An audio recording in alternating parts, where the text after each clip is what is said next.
Welcome back, you guys. I'm Tassie, and on my Ghost Safety channel today, I'm going to be talking about supernatural abilities, really kind of how it pertains to children.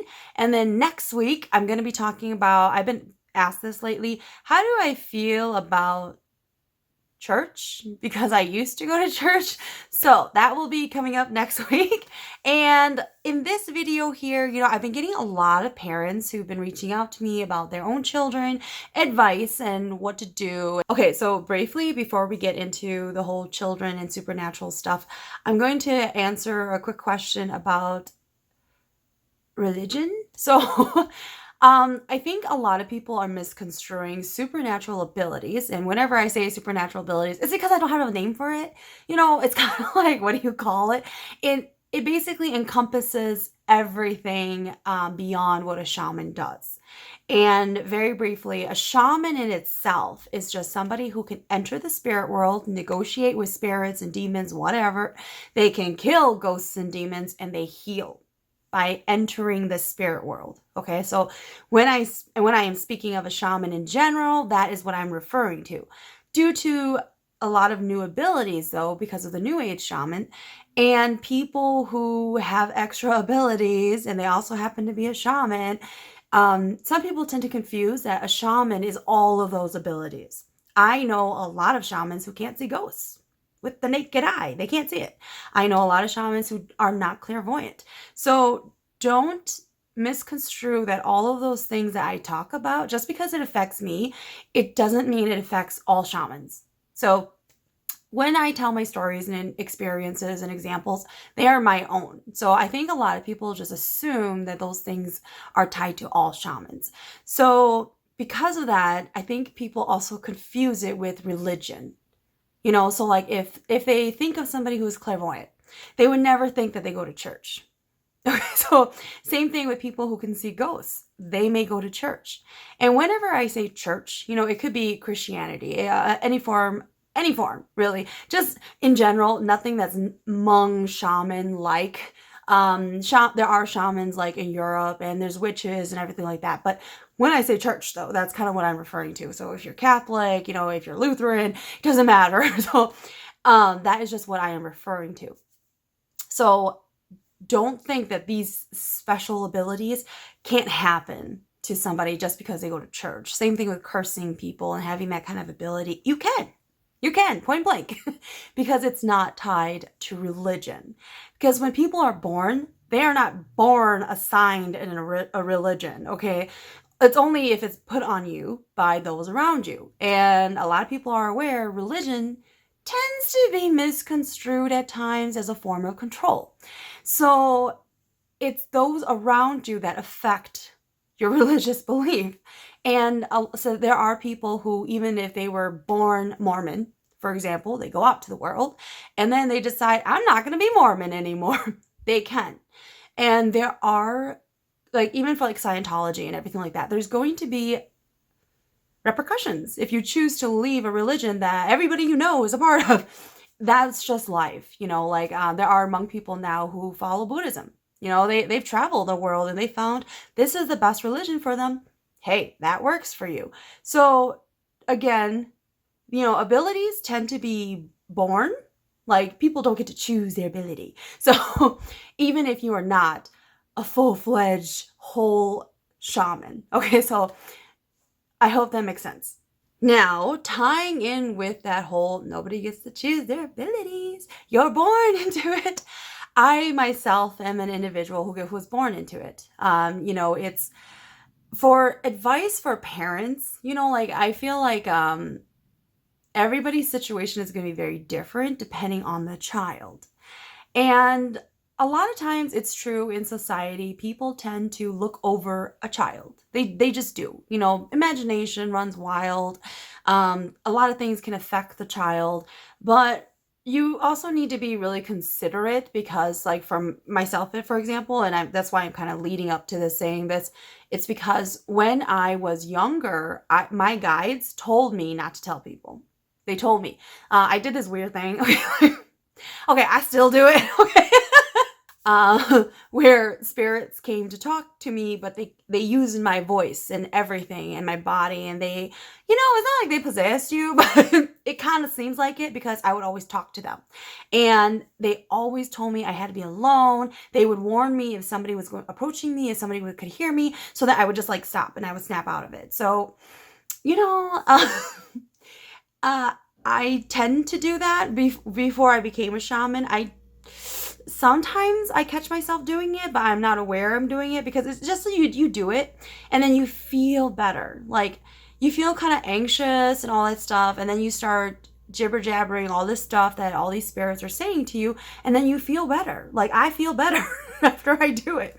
But it's weird, like I was aware. I knew it was weird what I was doing, but it just made me feel better. And, I wasn't in harm or anything like that. So it wasn't like the ghost was like haunting me or touching me or anything like that. So I just genuinely felt better after I do it.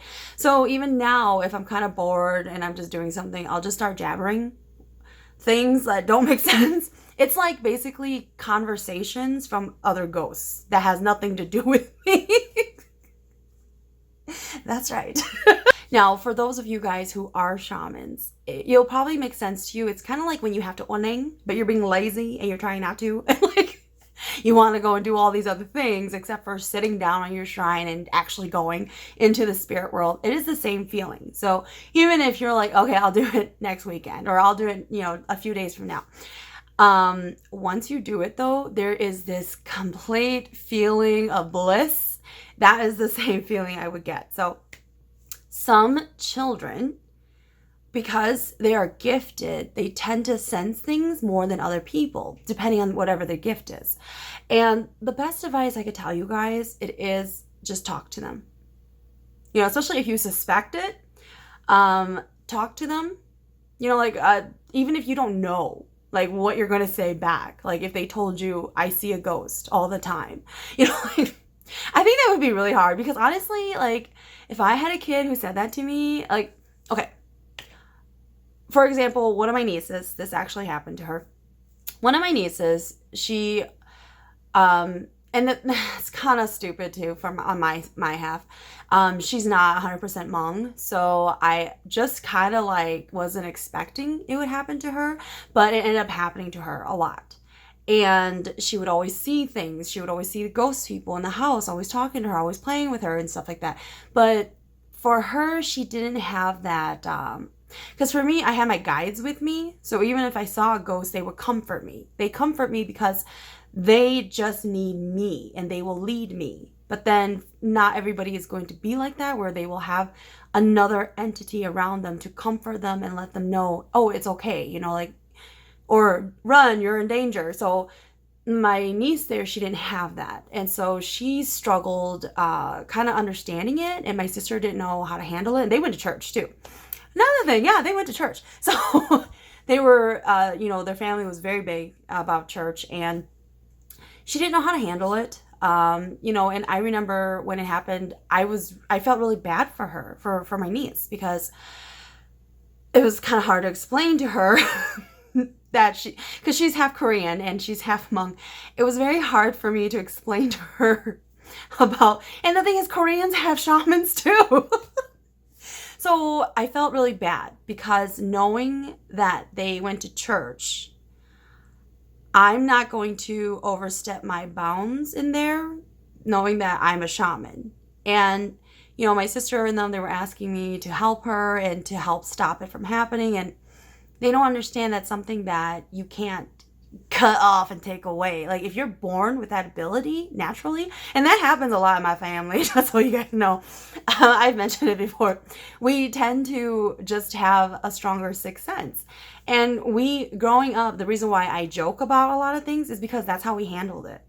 Like, imagine demons in your houses all the time, and you guys are a bunch of kids, your parents don't believe you because your parents are just as scared. What do? Are you gonna suffer? Or do you just joke about it and move on with your life? Because what are you gonna do about it?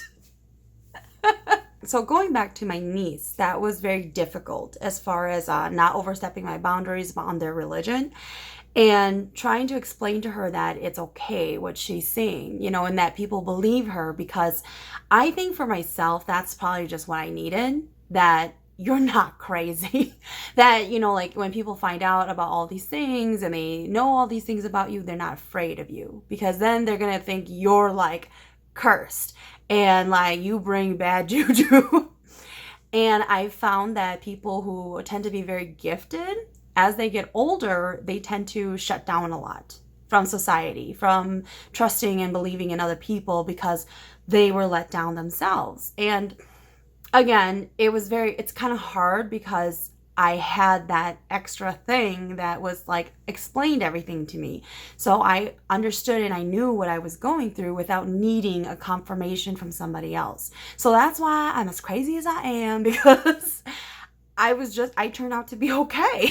Like, granted, I think having my siblings, they're okay. So some of them, their events are not as drastic, but they've had experiences, and it was something that we leaned on each other about, because, we knew that the other person wasn't lying, wasn't making things up, and we just knew that there was nothing we could do about it, as long as we were there for each other, though, especially as we got older and crazy things still happened to me. It wasn't like it ended in my childhood. It was having my family support. That's such a huge thing. And in my life, I am lucky. I have huge support, whether it's from the people I'm dating, my friends, and even from my family. They don't shun me. They don't tell me that I'm weird. Like, they kind of know I'm crazy to an extent, but they also know that I have a good head on my shoulders. I'm successful in life. It's just, I just have this extra thing, so definitely, again, if you guys have children, with my niece situation there, I had to comfort my sister, because I think it was my sister who needed it more than my niece. My niece was kind of like, she would tell her mom and her dad she was confused, but it didn't like traumatize her in that way, where she shut down and everything. But for my sister, it was a lot for her. And, like when she has like sleep paralysis and all that stuff, she prays to God, and that really helps her. So even though she comes to me for services, that'll be next week's video. And what I've noticed some people will do is that they disregard what their child's thoughts are and their emotions are and just make the executive decision for them. So there are a lot of parents who will just take their child to see a shaman, and they won't tell them why. They won't explain anything to them. Like, imagine if that was happening to you, So I think what a lot of people forget is that because they're children and you have so many events, so many things that happen in your life, you don't pay attention a lot sometimes, but children remember everything. The weirdest moments, they will carry it for the rest of their lives, and they can recall it and they will remember it, because we were all children once. We remember what it was like. We remember being aware. But then our parents are always trying to protect us and trying not to scare us. And a big part of that, like for my mom in particular, she didn't know how to handle it. And all she ever did was run secretly to secret shamans and cast spells to try and like shield everything from happening to us. But it was still happening. So I don't know. But anyways, there's only so much that somebody can do. If your child, they are gifted, you can't stop it from happening. That is who, and a part of who they are. And if you don't want them to become stunted, especially if it's going to affect them in their adulthood, you should help them actually try and understand it. Understand their abilities. Let them know that, hey, you're not a freak, essentially, and you're not weird, and people don't have a sense of fear of them, even if they see ghosts, okay? And I think that scares a lot of people. If a child tells them that they can see ghosts, how do you think that child feels? Like, that child is probably just as scared as you are. You're just hearing of it, okay? They're the ones actually seeing it. And yes, it's true. It's not good to be really afraid in front of the child. Just reassure them, and definitely don't tell them it's their imagination. Don't tell them that they're making it up or anything like that. you weren't there, you don't experience these things, my God, they are not great. I'll let you know that right now. They are not great. And just comfort them and be there for them. Even if you can't understand it and you don't know what to do, that will lead me to go seek out a specialist. Okay, like not a doctor. You have to seek out somebody who is gifted, especially. So I know, like in a lot of Asian cultures, we all know somebody kind of secretively heard it off in the distance, somebody who knows somebody who's going to be able to actually help you. And for those of you who don't know, just because you are not of a specific race, you can go to another ethnic group for help. Okay, like I know there are people who are Hmong in particular, and even if you're not, people will go to Mexico and they'll actually, or they don't even have to go to Mexico. We actually have them here. Like it's their own form of voodoo and witches and everything like that. But I know like for a lot of Hispanic families, they have that too. When people go to those Buddhist temples, even if they don't believe in it, they like to go and observe and see how they do things, you know, and just learn about their culture. You can also go there and they can try and bless you guys and they can look at your future and stuff like that. I know quite a few Hmong people who actually go to Buddhist temples to get their future read. So you guys can definitely do that. So don't feel that just because you are not a part of a certain ethnic group, you cannot go to them for help. You can. Even if I'm Hmong and I'm a shaman, I have done services for people who are not Hmong, you guys. It is possible. It's not like a wall comes up and says, Lord, no, they're not Hmong. We're not helping nobody. So very briefly about my own experience when I was a child. If you guys recall in a previous video, I can't remember which one it is, but it's basically the trick to see a ghost. So for anybody who's really wanting to see it, you need to calm your mind. And if you are a person who can actually see spirits and ghosts, when you're calm, that's when they tend to come out. They don't come out when your energy is really high. So for myself, very briefly, I mentioned my parents got divorced when I was really young. However, when they were still together, we always lived alone. And, you know, back in the late 80s to the early 90s, parents left you home alone all the time, you know, so I was the youngest out of five. There was five of us. And, you know, like when your parents leave, you know, you just stay home, right?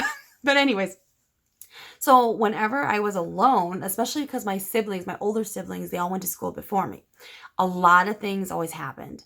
When I was very young, I was a toddler. I actually have memories, especially when my mom would aid me on her back. Like she would carry me on her back and she's cooking and stuff like that, or she would let me crawl around. But I have memories, you guys, of not being able to talk, and I still have a bottle.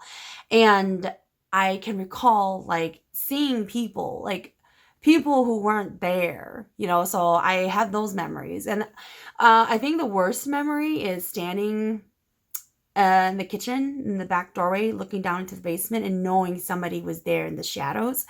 You know, because that was really scary.